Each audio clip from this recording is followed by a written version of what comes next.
네, 여러분, 2차 시 시작해 보겠습니다. 지난 시간에 이제 피넥의 결정 방법 중에 첫 번째 방법에 대해서 배웠고, 이제 이번 시간에는 결정론적 방법에 대해서 배우도록 하겠습니다. 이제 다음 장 보시면 두 번째 피넥 결정 방법이 있는데요. 어, 이제 아까 1차 시에 말씀드렸듯이 확률론적 예측 무영향 농도 결정이 어려울 때 생태 위해성 평가를 할 때 얘기고요.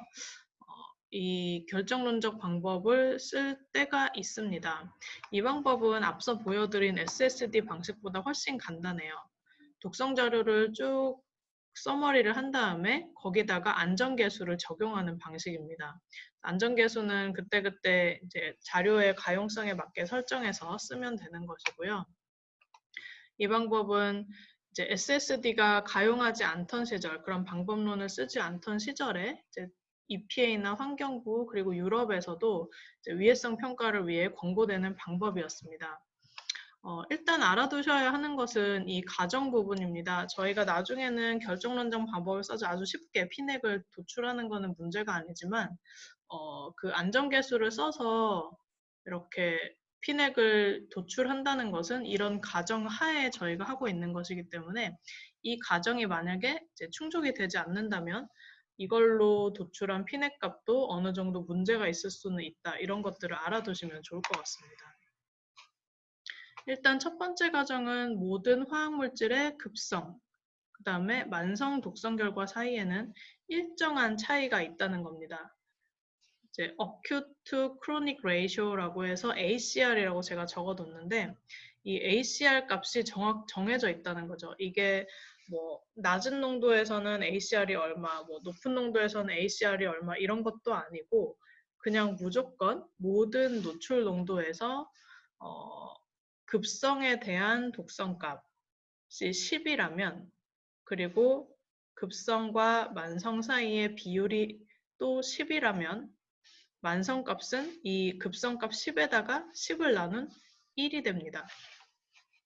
다시 말씀드리면 이제 급성값과 만성 독성값에다가 일정한 차이, 즉 그 ACR 값을 곱하면 서로 호환이 되게 생각을 한다는 거죠. 실제로 그렇진 않습니다. 하지만 이 평가계수, 안전계수를 적용해서 피넥을 만드는 방법은 바로 이런 가정 때문에 가능한 것입니다. 그리고 좀 더 나아가서 이거는 한 종에서의 얘기고요. 종과 종 사이에도 이런 것이 가능하다라는 것을 가정을 하고 있습니다. 그래서 종의 민감도, 어떤 종은 훨씬 민감하고 어떤 종은 덜 민감할 텐데 만약에 덜 민감한 종의 실험 결과만 있다. 그러면 더 민감한 종으로 만들기 위해서는 독성값을 일정한 비율로 나눠주기만 하면 된다라고 가정을 하는 것이죠. 이것도 사실 실제로 그렇진 않지만 이렇게 가정하고 쓴다는 것이고요. 그래서 이런 방식으로 안전계수를 저희가 선택을 해서 쓰고 있습니다. 피넥 추정을 위해서 독성 자료가 이제 모아지면 그에 따라서 평가 계수가 결정이 돼요. 지난 과제에서 여러분들이 모으신 독성 자료에 기반해서 결정을 합니다. 내가 쭉 봤는데 아무리 찾아봐도 데이터가 너무 없다 해서 급성 독성 값이 한 개밖에 없었다. 그러면 안전계수를 1000을 씁니다. 이 말은 급성 독성 값을 하나 찾았는데 그게 예를 들어서 100이었어요. 100 ppm이었어요. 그러면 나중에 피넥 값을 결정을 할 때는 이 100에다가 1000을 나눠줘서 훨씬 더 낮은 농도로, 다시 말해서 훨씬 더 안전하게 만들어준다는 거죠. 근데 이 뒤로는 안전계수가 더 작아집니다. 왜냐면 이제 실제 실험한 데이터들이 더 많아지거든요. 급성 독성 값이 3개다. 만성은 없지만 대신에 이 3개가 3개의 영양 단계, 이거는 먹이사슬을 뜻하는 것인데 조류, 물벼룩, 물고기 이렇게 3개에서 전부 급성값이 하나씩은 존재를 해야 됩니다. 이제 그런 경우에는 100을 쓰고요. 하지만 저희가 사실 피넥이라고 하는 것은 좀 안전하게 해야 돼서 만성 독성 값을 훨씬 더 이제 신뢰도 있는 값으로 봅니다. 원래 안전 기준 자체가 만성 노출을 기준으로 하기 때문에 그러면 이제 만성 독성 값이 여기 급성 3개랑 같은 그 우위를 가지고 있습니다. 단 한 개 영양 단계에서 만성 독성 값이 1개만 있어도 안전계수를 100을 써서 이 만성 독성 값에다 100을 나눠서 피넥을 도출을 할 수가 있습니다. 그리고 2개 영양 단계에서 각각 하나씩, 하나 이상씩 만성 독성 값이 존재를 한다면 50을 쓸 수 있고요. 3개에서 모두 만성 독성 값이 하나 이상씩 있다. 그러면 이제 10을 쓸 수 있습니다. 가장 낮죠. 그래서 만성 독성 값 3개를 3개 영양 단계 각각에서 하나 이상씩 보인다면 이게 가장 이제 독성 값에 가용한 데이터가 많은 것으로 이제 보고 신뢰도를 가장 높게 쳐서 안전계수를 조금만 줍니다. 그리고 다음으로 넘어가 보면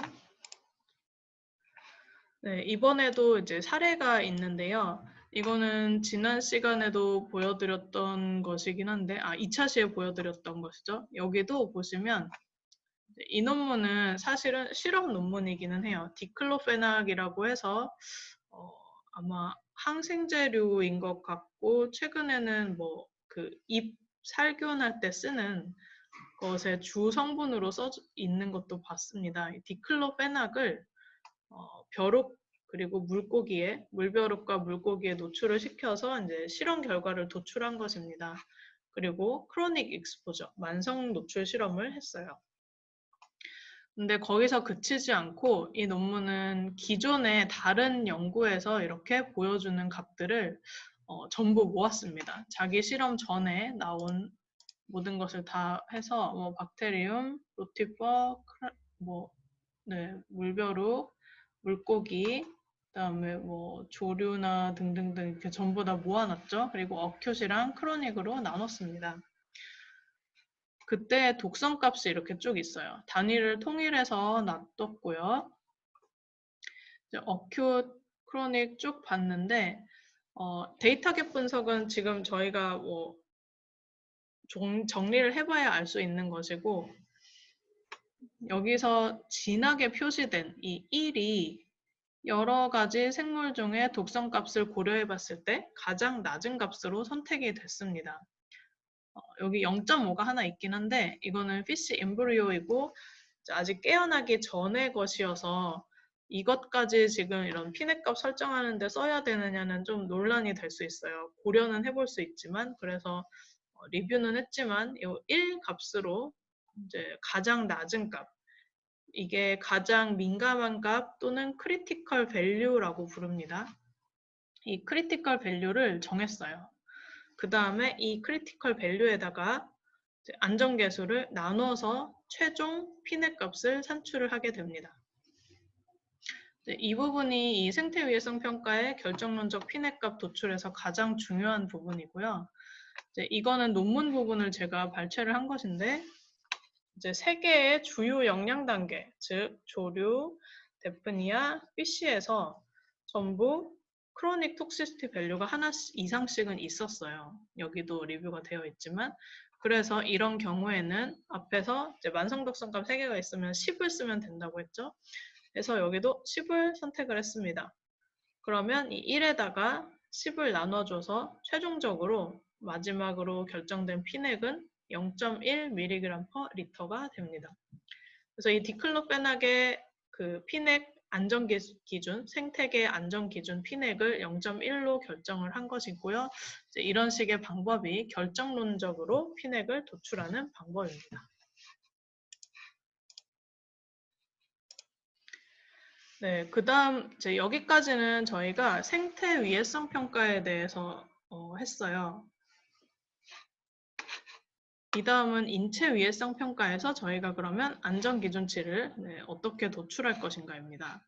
이 참고치 참조값이라고 해요. 인체 위해성 평가에서는 처음에 저희가 유해성 평가에서는 꼭 이 값을 도출해야 끝난다고 했습니다. 그래서 다시 보여드리면 이 참고치는 사람에게 장기간 그 화학물질이 들어와도 건강에 문제가 없다라고 판단되는 정도를 뜻하고요. RFD를 주로 많이 쓰지만 EU에서 사용하는 이 ADI, 1일 섭취 허용량, TDI라는 식의 용어도 똑같은 의미로 사용이 되고 있습니다.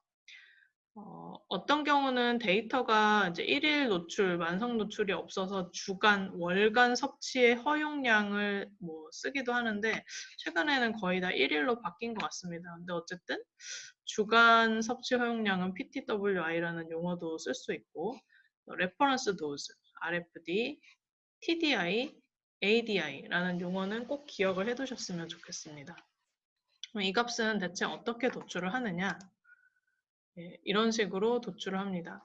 앞서 그 생태 위해성 평가에서 보여드렸던 거랑 좀 비슷한데 일단은 핵심 독성값, 가장 민감한 값을 결정을 합니다. 생태 위해성 평가에서도 그랬죠. 피넥 결정론적으로 결정할 때 가장 낮은 값을 결정해서 안전계수로 나눠줬죠.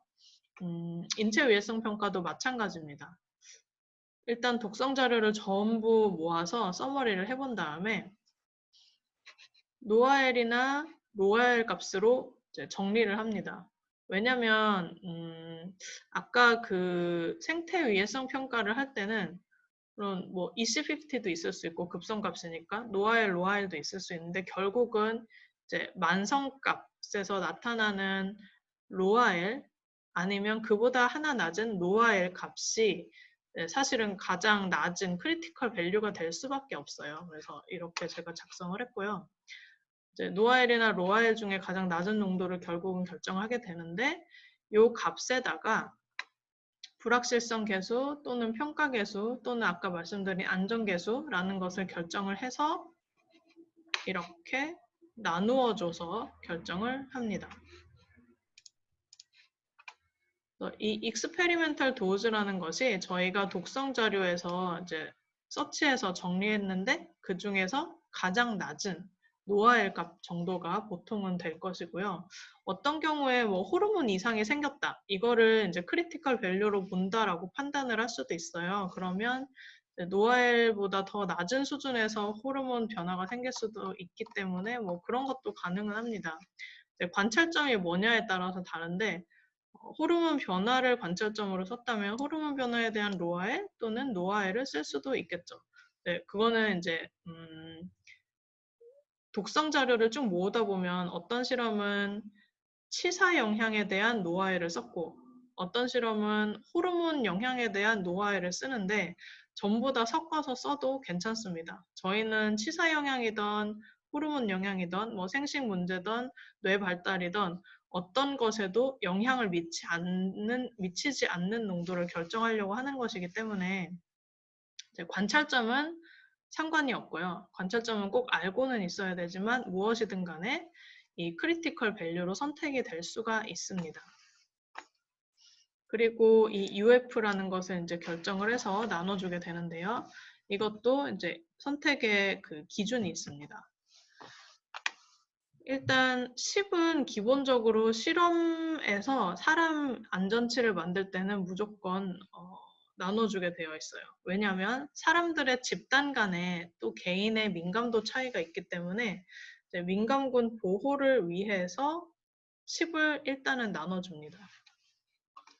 그리고 요 10A라고 제가 편의상 HA라고 구분을 썼는데 저희가 사람에 대해서 얻은 값을 쓰는 것이 아니죠. 무조건 동물 실험 데이터에서 안전 계수를 결정하게 되어 있습니다. 그래서 동물 실험 데이터에서 사람에게 미치는 영향을 추정을 하는데 혹시 사람이 더 민감할 수도 있고 안전했으면 좋겠으니까 10을 또 나눠줍니다.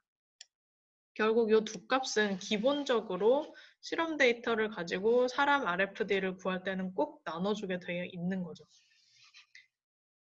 그 다음에 세 개는 이제 선택의 여지가 좀 있는데 먼저 10S가 있습니다. 이거는 이제 어큐이나 서브크로닉 결과밖에 없을 때 저희는 이제 만성 노출에 대한 안전 기준을 설정을 해야 되니까 이 S라고 해서 10을 하나 더 나눠주고요.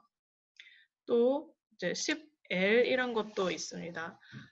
보통은 실험에서 노아엘과 로아엘이 모두 나타날 수 있게 실험 디자인을 해요. 그래서 최소 용량에서는 어쨌든 영향이 좀 없도록 조정을 해서 실험 결과를 발표를 하는데 그렇지 않고 노출 실험을 이제 투여군 1, 2, 3, 4, 5를 모두 했는데 5에서도 유의했지만 투여군 1까지도 전부 유의했다. 그러면 로아엘은 투여군 1이 되고 노아엘은 구할 수가 없죠. 사실 이제 이 RFD 저희가 설정을 할 때는 더 낮은 걸 하고 싶기 때문에 노아엘이 있으면 그 값을 쓰는 게 더 좋습니다. 아무리 찾아봐도 이런 실험밖에 없어요. 그리고 로아엘밖에 없었어요. 그래서 분명히 영향이 없는 농도가 있을 텐데 이 실험에서는 구하지 못한 거죠. 그래서 결국은 로아엘을 가지고 이제 크리티컬 밸류를 결정하게 됐다. 그러면 이제 안전하게 하기 위해서 그냥 10을 더 나눠줍니다. 그러면 이제 노아엘처럼 저희가 생각을 할 수 있겠다라는 가정인 거죠. 그리고 10D란 것도 있는데 이거는 잘 쓰지는 않는데 이제 보통 신뢰도 있거나 공인된 그 시험법을 사용을 한 데이터만 크리티컬 밸류로 결정이 돼서 이런 경우는 잘 발생은 하지 않아요. 하지만 어쨌든 이 연구자가 검토를 하고 RFD를 이제 도출하려고 봤더니 결정된 실험에서 동물 실험 자료가 좀 이렇게 실험 동물의 수도 부족하다거나 아니면 공인된 시험법인데 좀 모디파이 했지만 이 방법이 좀 믿을만하지 못한 것 같다. 뭐 이런 생각이 들면 이렇게 사람들에게 알리고 10D를 더 나누어 줄 수가 있습니다. 네. 그리고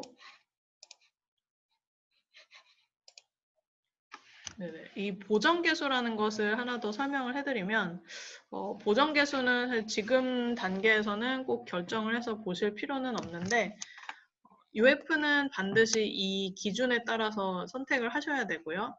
보정계수는 이 RFD를 결정하는 과학위원들이 검토를 하면서 실험 데이터가 있기는 있지만 너무 적다라던가 아니면 서머리를 해보니까 이 실험이 좀 불충분한 느낌이 든다. 데이터의 수가 적거나 아니면 가이드라인에 좀 미치지 못하는 느낌이 든다거나 여러 가지 약간의 주관적인 의견이 들어갈 수가 있는데 그럴 때 보정 개수를 1에서 5 정도까지 설정을 해서 쓸 수 있도록 하고 있습니다.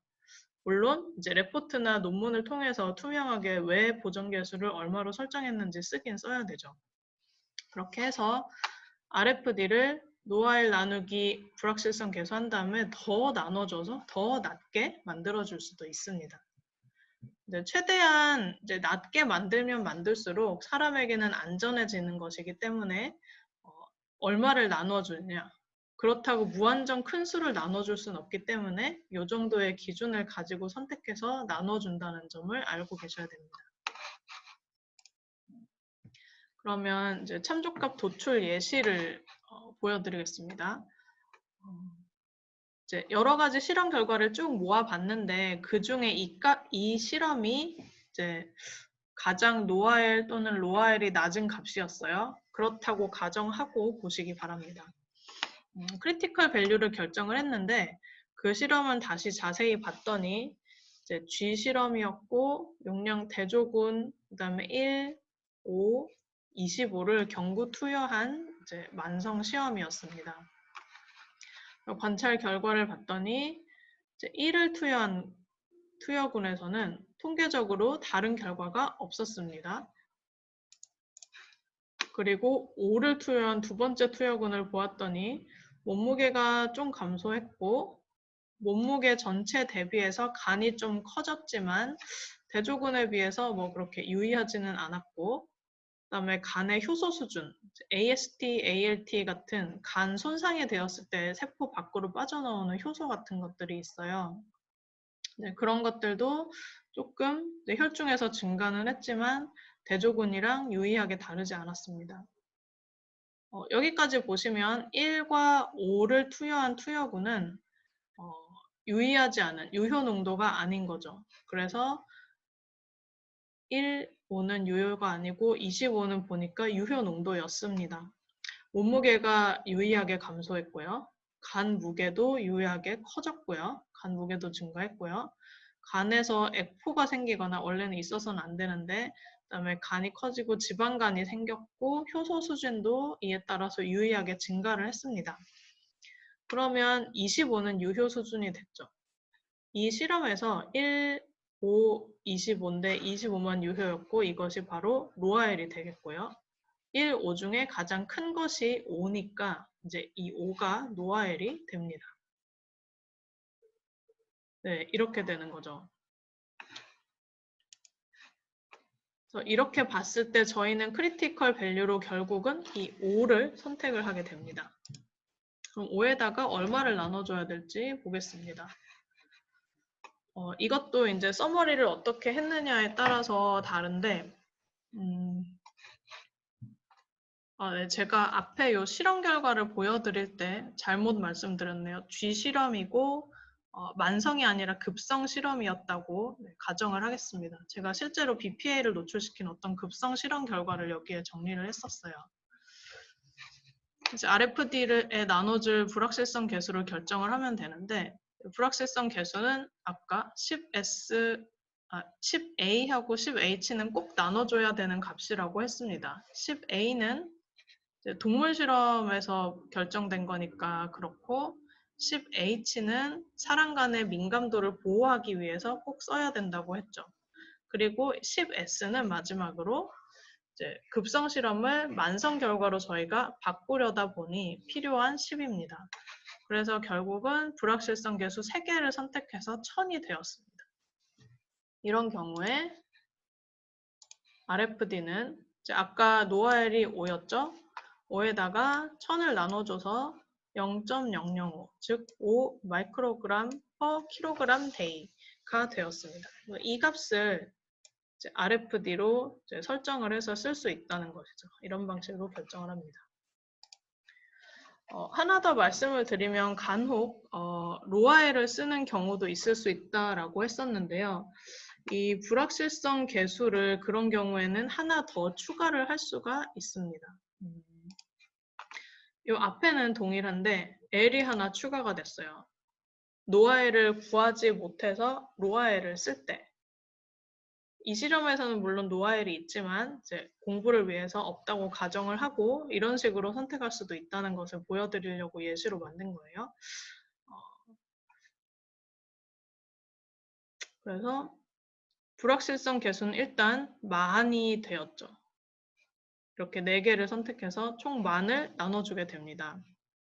그러면 이 부분은 보시지 마시고요. 제가 강의 자료는 이제 바꿔서 올려놓도록 하겠습니다. RFD는 25가 로아엘이었어요. 이 25에서 만을 나누어 주어서 2.5 마이크로그램 per 킬로그램 데이가 됩니다. 10을 나눠줬기 때문에 실제로 저희가 노아엘이 맞는 값이잖아요. 이제 노아엘에다가 1000을 나눠준 값보다 더 낮게 도출이 되었어요. 그러니까 혹시나 노아엘이 없어서 로아엘을 선택한다 하더라도 좀 낮은 RFD를 도출할 수 있도록 이렇게 불확실성 계수 10을 적용하는 사례를 보여드렸습니다. 네, 그러면 나머지는 관련 문헌에 대해서 좀 보여드리고 이런 방법이 어떻게 사용되는지 보도록 하겠습니다. 잠시